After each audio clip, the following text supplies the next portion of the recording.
Thank you, Honorable Speaker. I rise to just add my voice on what we saw and witnessed yesterday regarding the attack on you as a person and as a Speaker of this House. It was very unfortunate that now we have dragged matters, politics, to even funerals without any regards to the bereaved. And Mr. Speaker, I think this is a time we need to draw back to the drawing board as members of Parliament, guided by you and led by you, Mr. Speaker. You know, in our Kamukunji, we contribute funds. Some of us, we contribute from our pay slips. Others, we contribute in our welfare corners as members of Parliament to support the families of the bereaved. And Mr. Speaker, we struggle very much through you to create even a select committee to organize funerals for our colleagues. Mr. Speaker, all the money we contribute to give our colleagues an honorable send-off is being watered down by politics, Mr. Speaker. And I think time has come for us to go back to our Kamukunji, Mr. Speaker, under your guidance, and deliberate on how we are going to go forward. Not that we are expecting that more members are going to die, but Mr. Speaker, I think we need to go back to the drawing board. It's not fair for me to contribute 100,000 shillings, money that is supposed to be helping the family to organize an honorable send-off, and then in that funeral, Mr. Speaker, you, the Speaker, who is the chairperson of the committee that organized that wonderful ceremony, is dressed down politically the way we saw yesterday. So, Mr. Speaker, I suggest, if a clergy or a bishop passes on, the church takes control of the funeral. The church dictates who is going to speak and who is not going to speak. Mr. Speaker, our sergeant at arms yesterday, they were not given the power of Parliament to help us even maneuver, because the funeral was taken over by goons. There were people who were all over in the parking lots, harassing members, harassing our drivers, harassing our PAs. So, Mr. Speaker, I want to throw this challenge to your desk as our chair of the select committees in these funerals, so that you can guide us on how forward we are going to. I'm not comfortable as a member of Parliament to contribute more money to help bereaved families of our colleagues, and then during the funeral, even the family is not comfortable. Yesterday, I saw the lady, the Honorable Mrs. Kiaraho and her family. I saw her facial expressions, you know, sending signals that things are not going right. Why would we contribute to a funeral service that is being used as a platform to demean you as a Speaker of the National Assembly, to demean a majority leader like Kimani Ichungwa and many others? Yet, we have other platforms, political platforms, where we can do this. So with your support, Mr. Speaker, and with your permission, I request for a Kamukunji where we shall go and discuss how we are going to manage such functions going forward. Thank you, Mr. Speaker. Under the last. Thank you, Honorable Speaker. The House of Parliament is one of the arms of this, in the Constitution of Kenya, that requires respect, requires to be held with the esteem that it deserves. Honorable Speaker, over the years, there has been directed attack on the House of Parliament by every Tom, Dick, and Harry that finds it an opportunity to do so. Many times, members of Parliament have been referred to as MPs. They have been abused. And that's why, Honorable Speaker, you could have seen how careless, how callous it was to attack Honorable Sosi in Kisumu yesterday, with total disregard on the image and reputation of the members of Parliament. Honorable Speaker, it's a time for retrospect.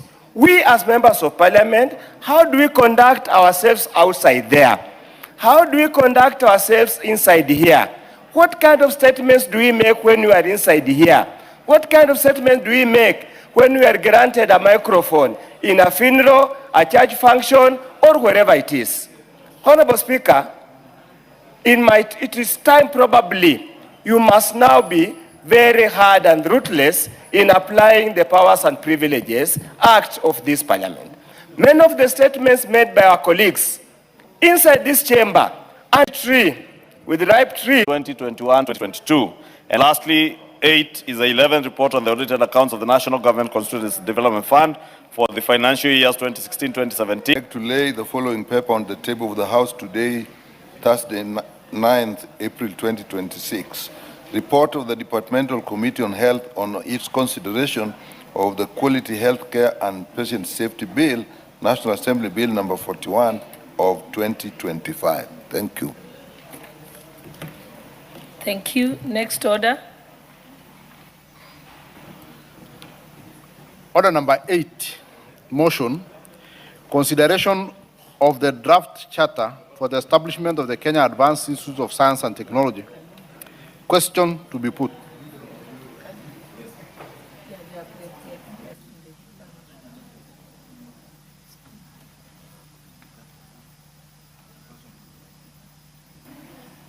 Sorry.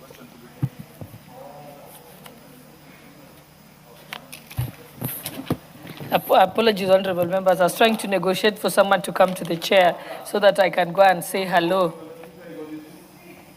So that I can go and say hello to the students from Uasin Gishu County. Honorable members, I now put the question that the House adopts the report of the Committee on Delegated Legislation on its consideration of the draft charter for the establishment of the Kenya Advanced Institute of Science and Technology, laid on the table of this House on Tuesday, 7th April 2026, and pursuant to the provisions of Section 24(1) of the Universities Act Cap 2010, this House approves the award of the charter of the establishment of the Kenya Advanced Institute of Science and Technology. Will as many as of that opinion say aye? Aye. Will as many as of the contrary opinion say nay? The ayes have it. Order number 9, the Strategic Goods Control Bill, National Assembly Bill number 15 of 2026, first reading. A bill for an act of parliament to provide for the control of the trade in strategic goods, technology, and related services, to prevent the proliferation of nuclear, chemical, or biological weapons and their means of delivery, and for connected purposes. Order number 10, motion, consideration of the draft charter for the establishment of the Kenya Medical Research Institute.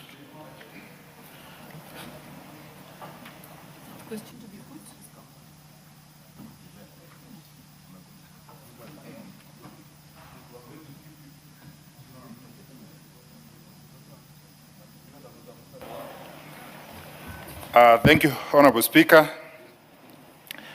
I beg to move that this House approves the draft charter for the establishment of the Kenya Medical Research Institute in accordance with Section 24, subsection 1, paragraph A of the Universities Act, number 42 of 2012, with the Statutory Instruments Act, Chapter 2A, and pursuant to Section 16 of the Statutory Instrument Act.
Majority Leader. Honorable Speaker, I want to agree with the Honorable Murugara, and indeed it is true. Besides the person of the Speaker having been accused, unfortunately, in a funeral program of one of our colleagues, Honorable Speaker, if you look at our own standing orders, the standing order quoted 51 talks about withdrawal of motions and how they can be reintroduced in the House.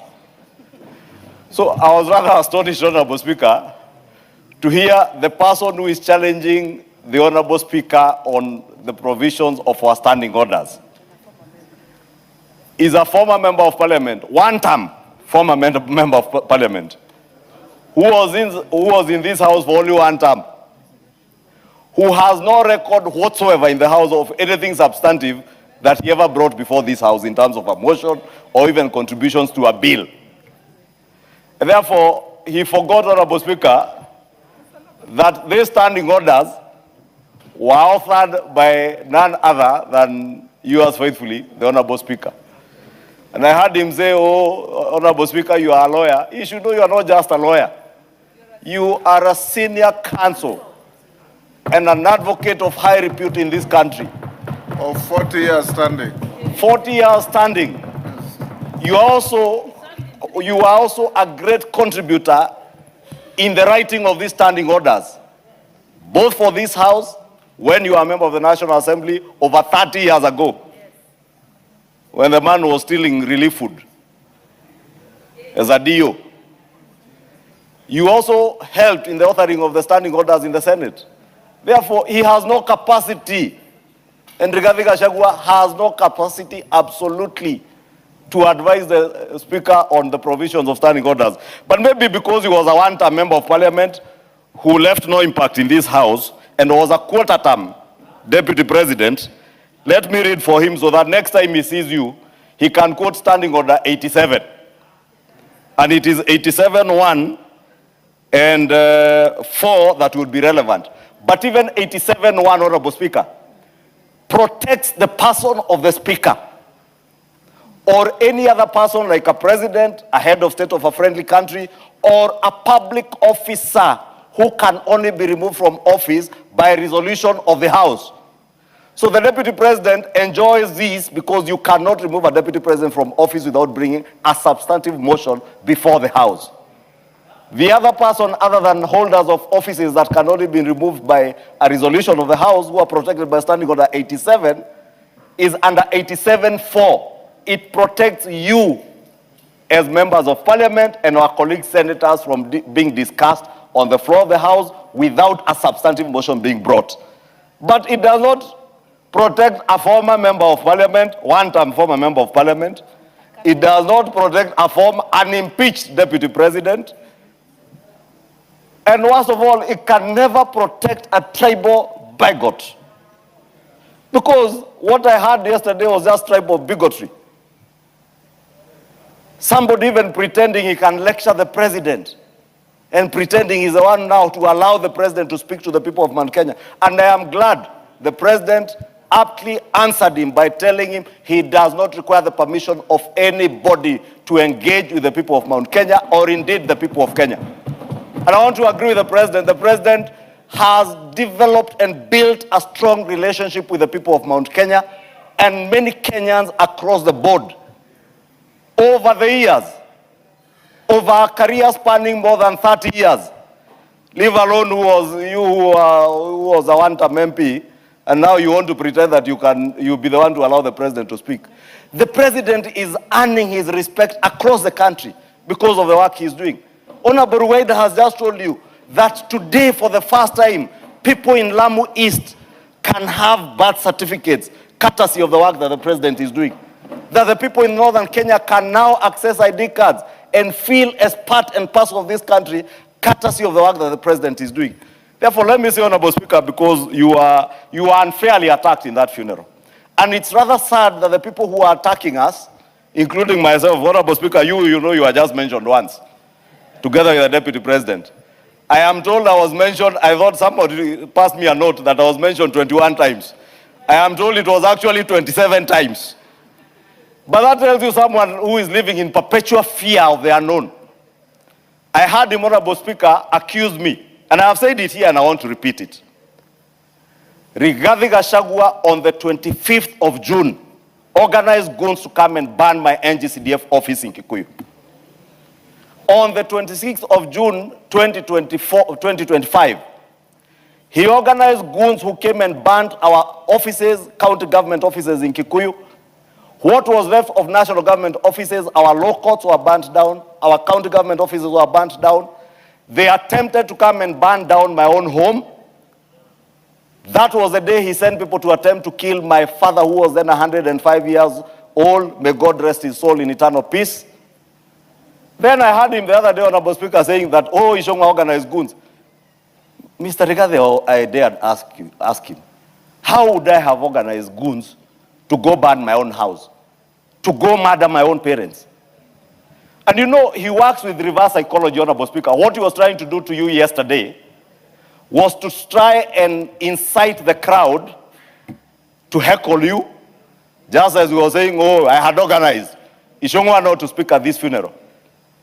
Mr. Speaker, I am on record, and I said it on Sunday when I want to condole with the family of the late Honorable Kiaraho. I do not, as a matter of principle, speak politics in funerals, out of respect for the bereaved family and the rested soul. It was very callous of Gachagua, the other bearded character, to go even without paying any regard to the mourning family and those children, Honorable Speaker, of Honorable Kiaraho, including lying, Honorable Speaker. I heard him lie, oh, Honorable Kiaraho never signed my impeachment. Let me remind him, because he's so callous and heartless, that he will scavenge even on the death of our colleagues to do politics. At the time the impeachment motion was being signed, I personally spoke to the Honorable Kiaraho, and he was away in India undergoing treatment, Honorable Speaker. What Honorable Kiaraho was asking is whether he could be allowed to sign and send a scanned signature, and we told him our standing orders do not allow. He even sought to vote remotely. And you remember, Honorable Speaker, we engaged and we said on a matter as serious as an impeachment motion, no member would be allowed to vote remotely. You must be physically present in the House, Honorable Speaker. And when I heard him lie through his teeth, and this is characteristic of the former Deputy President, Mr. Gachagua, he has now claimed, Honorable Speaker, that this Saturday is coming to Kikuyu. And I said it on record here, and I want to repeat it. Kikuyu is part and parcel of Kenya.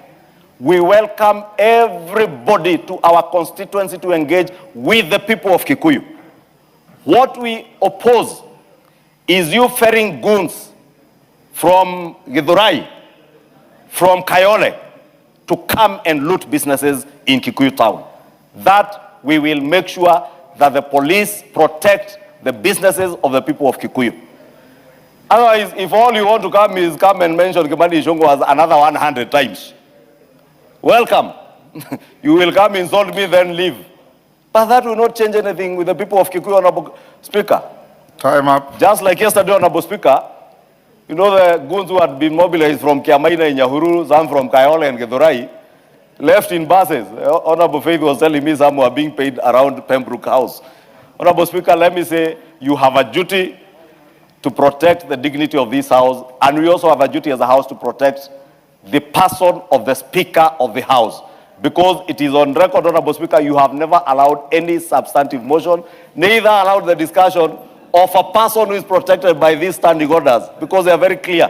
So may he be informed, Honorable Speaker, and keep his goons away from you. Yes, Wamuchomba.